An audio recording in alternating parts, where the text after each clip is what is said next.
Today was the Wizard of the Coast scheduled ban and restricted announcement, and all Vintage players were tuning in to see what would happen.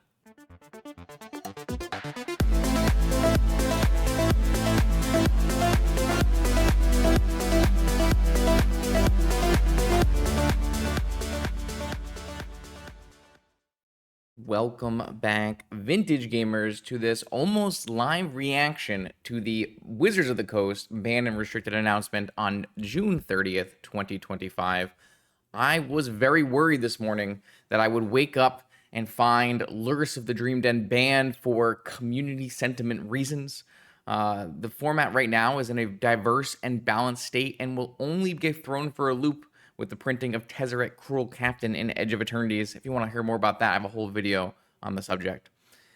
So I was really worried this morning that Lurrus was going to go and everything would come crumbling down. If Lurrus was to go, that might mean, now this is a might, that we lose our ability to have a powerful control deck near the top of the format, keeping all of these very powerful strategies intact. It basically would reset the format in a way that might end up with something unfun at the end of it. So I was really trying to avoid that, and we have avoided that. There is no changes in Vintage this ban restricted announcement, and we have a nice little write-up here from Carmen. Carmen writes, during our last update to the ban and restricted list, we had a serious discussion around the possibility of banning Lurrus for power level reasons. With paradoxical outcome fueled artifact decks being the most popular way to play the cat, the rest of the format has begun to target that archetype more pointedly to reasonable success. This is a true statement. With the printing of Stock Up, the Lurrus Paradoxical Outcome deck rose to the top of the format with very good win rates and obviously large meta shares for a few weeks. Over the last month and a half, the format has changed to combat that deck. Things like Mono White Initiative running Void Mirror in the main, the control decks changing their counter suite to be a little bit more targeted. And as such, although Lurrus PO was the best deck in the format for a period of time, nothing more than maybe a month tops, it is no longer the best deck in the format. Lurrus PO's win rate has come down to a very reasonable 52, 53% overall. And in the last month or so, it's even less than that, having really bad performances in recent challenges, to the point where it's no longer even the most played deck in challenges. The most played deck in challenges has returned to being Mono White Initiative. So I think this is a really correct analysis of what happened in the last few months. We continue here with Mono White Initiative, with Clarion Conqueror had its fair share of winning in the last few months. It did have a couple good weekends, but now I think it's still a little bit overplayed. It's not putting up great win rate numbers, but it is doing really well in terms of like top 8. So if you're looking at like top 8 data, then I would definitely say you could make an argument that Mono White Initiative has done its fair share of winning. And that is what some people look at for what it means to be winning. So I think that's a pretty reasonable thing to say, even though I would probably say it's not, performing super well. And then Mishra's Workshop decks have pivoted to including copies of Sphere Resistance to slow down any deck trying to flood the board with cheap permanents. Now, to a Vintage regular, that will sound like a very odd statement. What do you mean Mishra's Workshops are pivoting to Sphere Resistance? That's always been what Mishra's Workshop played, and that's not really true when you're looking like kind of from the outside looking in. Mishra's Workshop decks comprise of 3 different decks right now in Vintage, a really nice spread, where there's a jewel-based blue combo Workshop deck. There's a Glaring Fleshraker kind of aggro combo hybrid deck, and then there are the Sphere of Resistance decks that your traditional prison shops. And those Sphere Resistance decks and this deck specifically playing Null Rod in the main have not performed super well over the past maybe half a year, maybe even a whole year, to the point where people were even thinking, well, maybe we can unrestrict Thorn of Amethyst to help that deck out. But that deck actually ended up being a nice foil to the current builds of the Lurrus PO deck. The Lurrus PO deck has, when it's at the top of the metagame, has a lot of decks to beat, and it can't really sideboard for everything. So even though you can beat any Sphere of Resistance Workshop deck by simply playing like 4 Hurkyl's Recalls in your deck, like your sideboard, that's not really a feasible thing to do when you have to be able to beat Dredge, which is one of your worst matchups. You still need to beat a huge amount of Mono White Initiative, so you need to have your like 4 Swords to Plowshares. And then you have to combat, even the Lurrus Frog decks. So it's really tough for the Lurrus PO deck to have like a incredibly good matchup against the Sphere Resistance Prison Shops deck.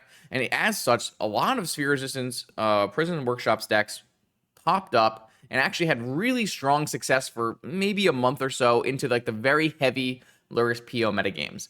As Lurrus PO has fallen down in the metagames, the Sphere Shops has kind of fallen with it. But I think both of these are absolutely concrete examples of how the metagame has shifted and shows that WotC at least has an understanding of what is going on in the format. Lurrus PO and Stock Up became the most popular deck. Mono White Initiative changed to play Void Mirror to combat it, and Mishra's Workshop decks changed to be to play more of the Null Rod Prison Shops variety and help combat those the rising PO deck. And then at this point, I don't think you can even argue that the Lurrus PO deck is the. I don't think you can argue one, it's the best deck in the format. I don't think you can even remotely argue that.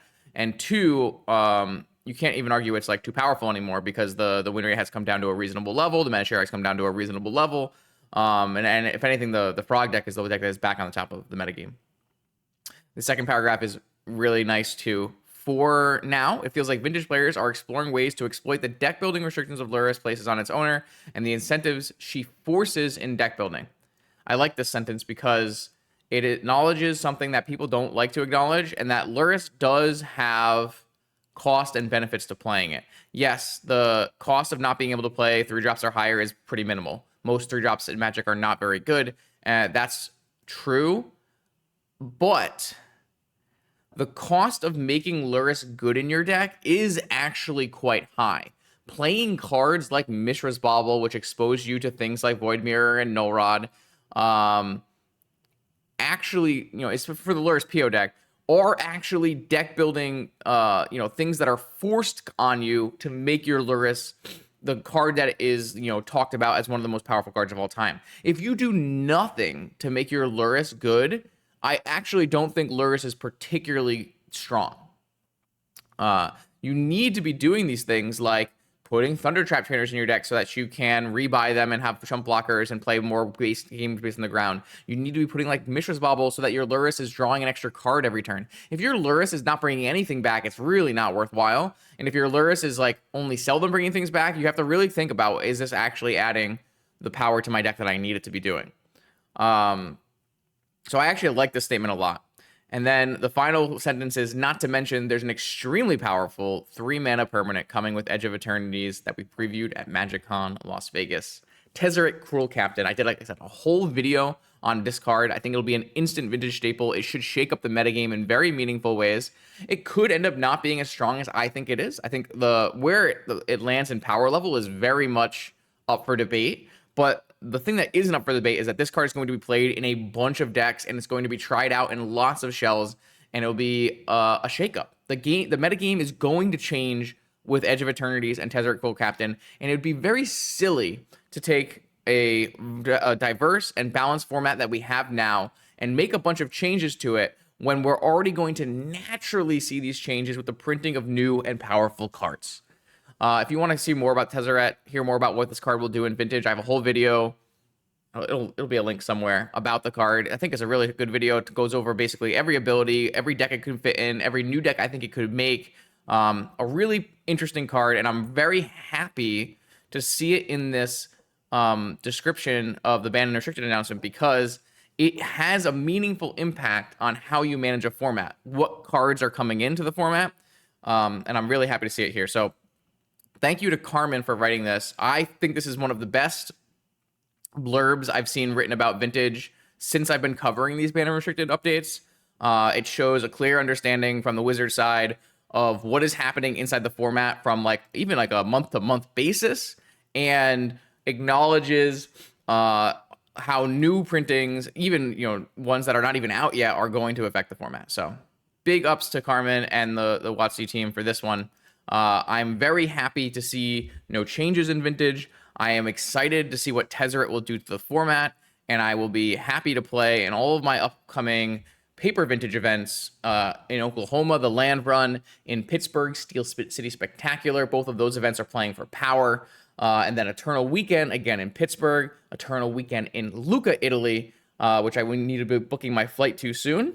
And then I think I will even go to Eternal Weekend in Japan. I'm extremely excited to finally make it out to Japan to play an Eternal Weekend. It's something I've been meaning to do ever since I bought my power, and it hasn't lined up right. It hasn't, the date wasn't set in stone early enough, or I had medical problems or anything. Basically, it's just stopped me from being able to go. So now I see nothing stopping me from heading out to Japan and playing in the coolest Magic tournament of the year, Eternal Weekend. What do you think about these no changes? I'm sure some of you wanted to see some of the cards you hate banned. Let me know in the comments. As always, new vintage gameplay videos on the YouTube channel. Make sure you subscribe so you don't miss them every Monday, Wednesday, and Friday. I'll see you then.